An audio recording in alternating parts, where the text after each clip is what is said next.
Jeune chrétien, jeune chrétienne, Jésus veut une relation avec toi et je vais t'aider à la construire.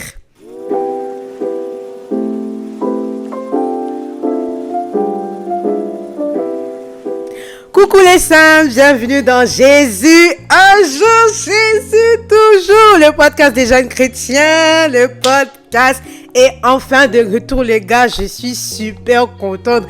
Gloire à Dieu, gloire à Dieu, gloire à Dieu, vous m'avez beaucoup manqué et juste enregistré comme ça m'a beaucoup manqué les gars. J'ai trop like we are so back guys, je suis trop heureuse. Le Seigneur, seul le Seigneur comprend ma joie en fait. Vous ne pouvez pas imaginer à quel point ça m'a manqué de juste enregistrer comme ça là, pouvoir vous parler comme ça et tout frère. Et maintenant on a encore le YouTube et tout. Les gars, on a grave évolué hein. On a grave évolué, maintenant on est sur YouTube, c'est fou. C'est fou. Aujourd'hui, là, vous pouvez me voir bien gesticuler, tout ça, non. Avant, c'était juste les audios. Maintenant, vous pouvez me voir. Je suis trop contente. Vraiment, on bénit le nom du Seigneur. Pour ceux qui ne savent pas, je m'appelle Candice. Je suis juste une jeune chrétienne qui aime parler du Seigneur, qui essaie d'exhorter à travers ces petits podcasts et je suis de retour après une longue pause. En fait, vraiment j'avais besoin de cette pause. Le Seigneur sait pourquoi j'avais besoin de cette pause et j'ai compris. Je vais pas dire que j'ai pas compris pourquoi, parce que j'ai compris pourquoi et j'ai laissé le Seigneur faire son œuvre dans ma vie et je suis revenue avec tellement de choses les gars, je vais vous update sur tout. Mais je suis juste trop contente d'être là et on bénit le nom du Seigneur les gars, je suis de retour. Est-ce que vous croyez, je suis de retour en fait. Je suis de retour. Donc pour ceux qui savent pas, pour ceux qui m'écoutent en audio les gars, on a une chaîne YouTube maintenant. Pour ceux qui sont sur YouTube, j'ai toujours enregistré mes podcasts j'ai toujours enregistré et partagé mes podcasts via Spotify et Apple Podcast tout simplement. Donc voilà, écoutez, partout les gars, je suis là, je suis revenue. Par la grâce de Dieu, je pourrais être là tout le temps. Voilà, je vais vous update un peu sur ce qui s'est passé. Déjà, on va recommencer tout. Je vais vous parler des nouveaux concepts que j'ai. Et voilà. Alors déjà, on va commencer par évalue ta semaine. Donc c'est un nouveau concept. Non, c'est pas un nouveau concept actually. Sorry guys, c'est un ancien concept que j'ai toujours eu dans mes podcasts audio. Mais maintenant, c'est plus chic parce que vous pouvez me voir la live bouger et tout. Donc le évalue ta semaine. Alors je vais évaluer ma semaine. En gros, je note ma semaine sur 10. Et voilà. Donc je dirais que cette semaine, franchement, elle était une belle semaine. Hein? Une belle semaine, je lui donnais quoi, un 9 sur 10. Carrément, je pense qu'un 9 sur 10 ça va, franchement. Ouais, un 9 sur 10 c'était juste simplement bien. J'ai eu beaucoup de bonnes nouvelles. Ouais, vraiment beaucoup de bonnes nouvelles. Donc on rend grâce à Dieu par rapport à ça. Et on bénit le nom du Seigneur. Pour ceux qui écoutaient mes podcasts avant, vous savez que j'ai des playlists sur ma page Instagram qui est Candice.podcast. Suivez-moi au passage, s'il vous plaît, quand même. Je sais pas, juste un abonnement là. Franchement, les gars, ça va pas vous tuer, hein. Abonnez-vous. Si vous allez sur Candice.podcast, qui est mon compte Instagram, et vous allez dans les stories à la une, les highlights, vous allez voir que il y a une story à la une qui s'appelle Playlist. Vous cliquez dessus, il y a le lien Spotify et le lien Apple Music. Parce que tout le monde est servi. Vous savez, moi, je suis... je m'occupe de tout le monde. Hein. Je m'occupe de tout le monde. Donc, tous ceux qui sont sur Apple Music... J'ai des playlists pour vous. Spotify, j'ai des playlists pour vous également, les gars. Allez-y, enjaillez-vous et dites-moi ce que vous pensez des différentes playlists. Franchement, j'aime pas partager ma musique, je dis tout le temps, mais je le partage avec vous parce que je vous aime. Voilà. Le nouveau concept que je vais instaurer, c'est la séquence reconnaissance. Donc, en gros, dans cette séquence, je dis une raison pour laquelle je suis reconnaissante aujourd'hui. Et j'aimerais que vous puissiez dire avec moi aussi quelque chose dont vous êtes reconnaissant aussi aujourd'hui. Parce que je pense que c'est vraiment important. Et on n'a pas forcément l'habitude de le faire. Alors, aujourd'hui, je dirais que je suis reconnaissante pour les docteurs, tout simplement. Je suis contente pour l'intelligence que le Seigneur a mis dans les humains au point d'étudier, au point de pouvoir trouver des solutions pour aider des gens qui sont dans des difficultés quand ça vient à leur état de santé. Je trouve que c'est vraiment quelque chose de grand. C'est pas tout le monde qui a la détermination, parce que pour ceux qui font médecine, ils savent, c'est pas tout le monde qui a la détermination de le faire, mais le Seigneur permet que certaines personnes aient la détermination de le faire. Et je dirais juste que je suis reconnaissante pour la vie de ces personnes-là. Alors, je t'invite à dire avec moi une raison pour laquelle tu es reconnaissant ou reconnaissante aujourd'hui. Et je pense que c'est vraiment quelque chose qui est bien, en tout cas, qui m'aide beaucoup dans ma foi de tous les jours. Parce que j'ai pas forcément cette habitude.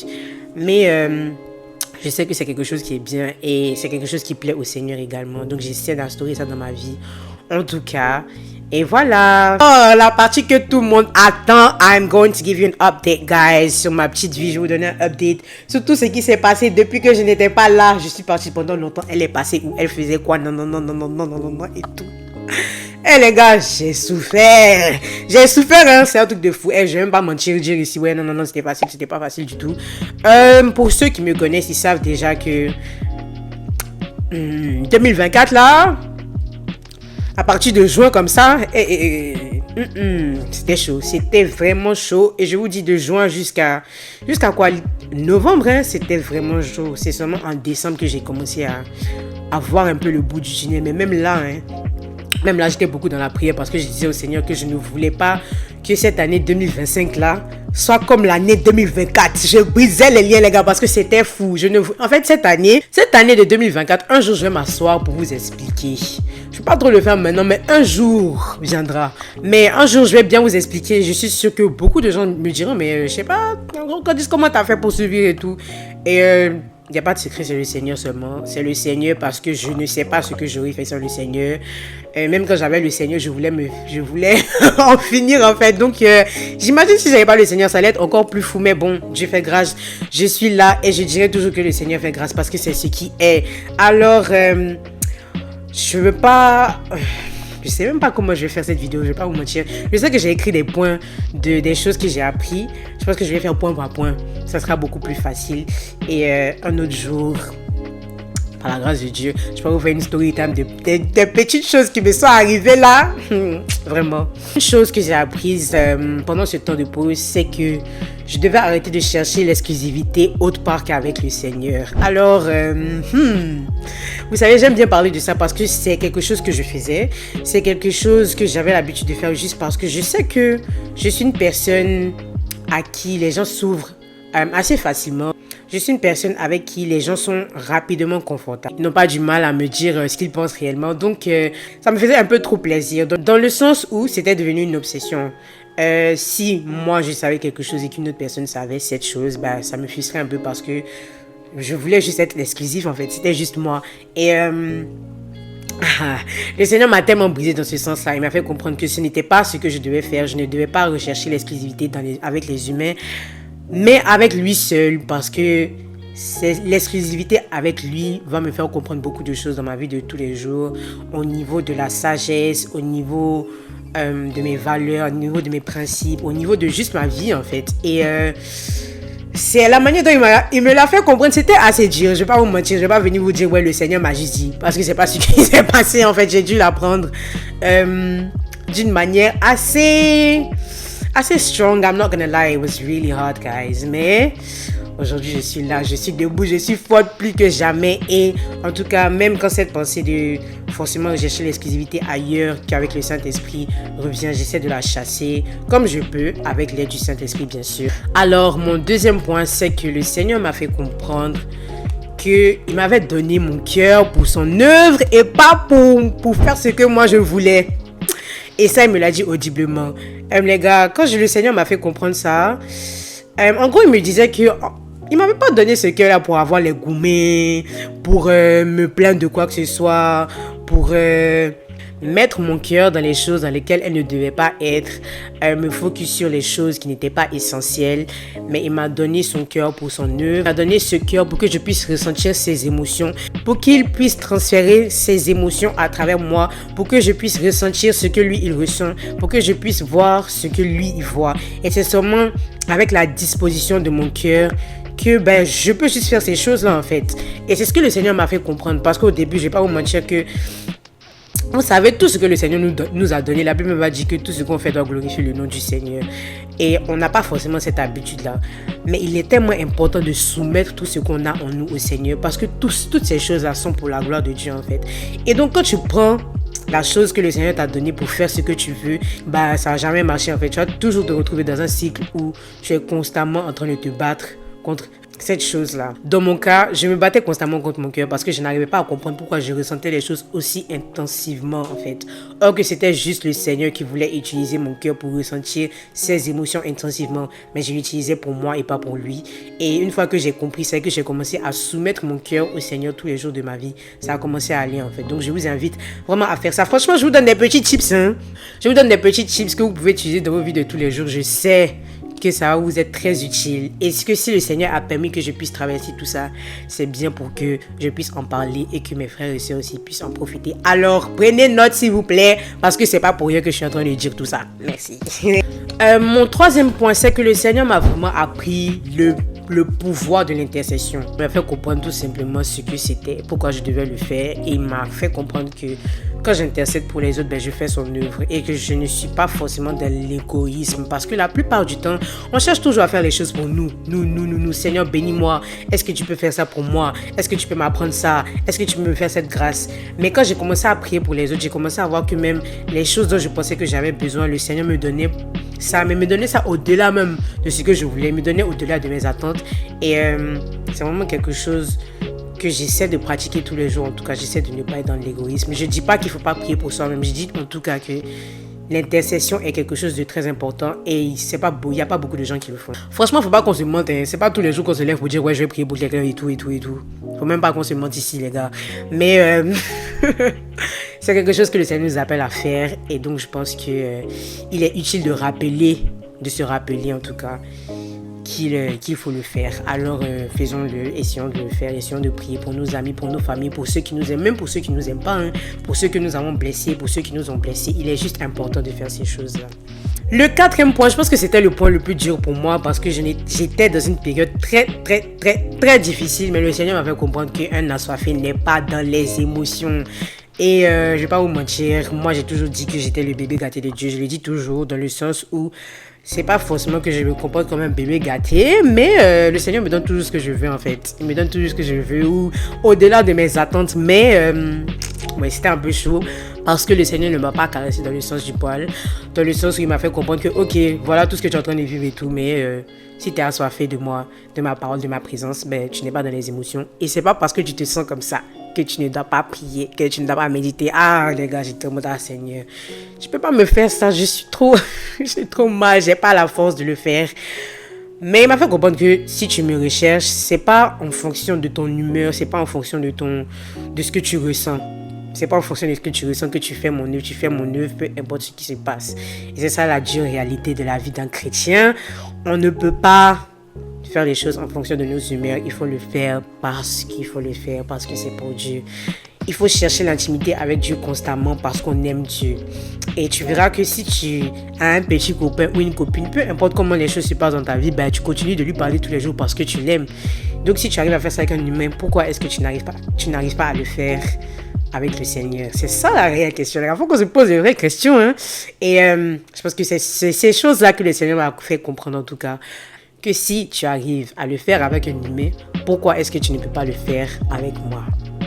Mic drop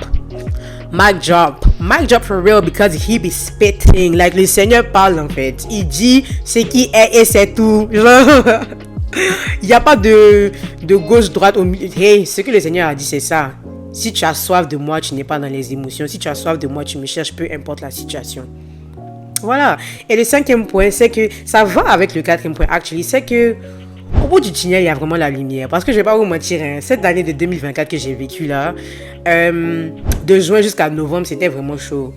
Même jusqu'à décembre, mais c'est parce que décembre, j'étais beaucoup plus dans la prière, j'avais une église, genre je partais à l'église beaucoup plus et tout, etc. Donc ça fait que ça m'a beaucoup aidé. Mais quand je n'avais pas ça, c'était vraiment dur, faut pas que je vous mente. Et à cause de tout ça, je sais que tout ce que j'ai subi, le Seigneur m'a vu son enfant, il a dit ah mon enfant c'est bon. Je pense que cette année de 2025 là, franchement, ça va aller un peu. Je vais te laisser respirer, je vais te montrer je vais te donner les fruits, je vais te montrer les fruits de ce que tu as planté et je vais te laisser voir la lumière au bout du tunnel. Mais je pense que c'est une récompense parce que j'ai obéi au Seigneur en fait quand il m'a dit que la soif n'est pas dans les émotions et malgré ce que je vivais, je continuais toujours de le louer, de l'adorer, de méditer, de prier, de faire toutes ces choses que je devais faire. Et aujourd'hui, je suis en train de voir les fruits de ça, dans le sens où j'ai beaucoup plus de paix. Je ne vais pas dire qu'il n'y a pas de tempête. Je ne vais pas dire qu'il n'y a rien de mal qui se passe. Je ne vais pas dire qu'il n'y a pas de problème. Mais le Seigneur me fait la grâce de ne pas me focus sur ces choses-là. Et franchement, je ne vais pas mentir pour dire que ouais, ça chauffe trop. Parce que ça ne chauffe pas trop comparé aux choses que j'ai eu à vivre avant. Franchement, je ne sais pas si c'est parce que j'ai eu à vivre des choses beaucoup plus intenses que maintenant je sais juste gérer. Ou c'est juste les choses qui se sont calmées en fait. Je ne sais pas quoi vous dire. Je ne saurais pas vous dire ce que c'est. Mais je sais que la grâce de Dieu est sur moi. Et j'ai la faveur de Dieu sur moi également. Qui fait que genre, les gars, vous même pas que je vous montre, j'arrive pas à voir le mal dans les choses en fait. C'est toujours, qu'est-ce que Dieu veut m'apprendre dans cette situation? C'est vraiment la question que je me pose. Et c'est là que je sais que j'ai grandi spirituellement. Parce que la grandisse de juin 2024 aurait dit Seigneur, je n'en peux plus, je ne veux plus. Et je te laisse tomber, je m'en vais, bye. Je m'en vais bye en fait, parce que c'est pas comme si c'est ce que je n'ai jamais fait. Mais à un moment, il faut grandir, il faut sortir de la dimension d'enfant de Dieu pour devenir servant de Dieu. Et ensuite, rechercher la dimension d'épouse. Alors, j'espère les gars que cet épisode vous aura plu. C'était mon petit update. Voilà les petites leçons. J'ai appris tellement de choses, mais j'ai essayé de résumer en 5 points ce que j'ai pu faire. Les choses qui m'ont paru très importantes, où je me suis dit, ouais, non, ça, faut vraiment que je partage. Parce qu'il y a des choses que le Seigneur m'a dites, mais bien sûr que c'est pour moi, c'est quoi, désolé, je pourrais pas partager ce que mon père me dit avec vous. Mais il y a des choses, je sais que, ouais, non, ça va, je peux partager ça avec vous. Donc, j'espère que vous aura plu. Et puis, je vais continuer les podcasts. Je vais poster un épisode chaque 2 semaines. C'est comme ça que je vais poster. Et on a beaucoup de choses à faire ensemble. On a beaucoup de choses à se dire. Donc, j'espère que vous avez aimé ma première vidéo YouTube. Likez, partagez, commentez, abonnez-vous. Donnez de la force, s'il vous plaît. Voilà. Et j'espère qu'on se reverra très, très bientôt. Je vous aime de tout mon cœur. Et le Seigneur ici. Bisous.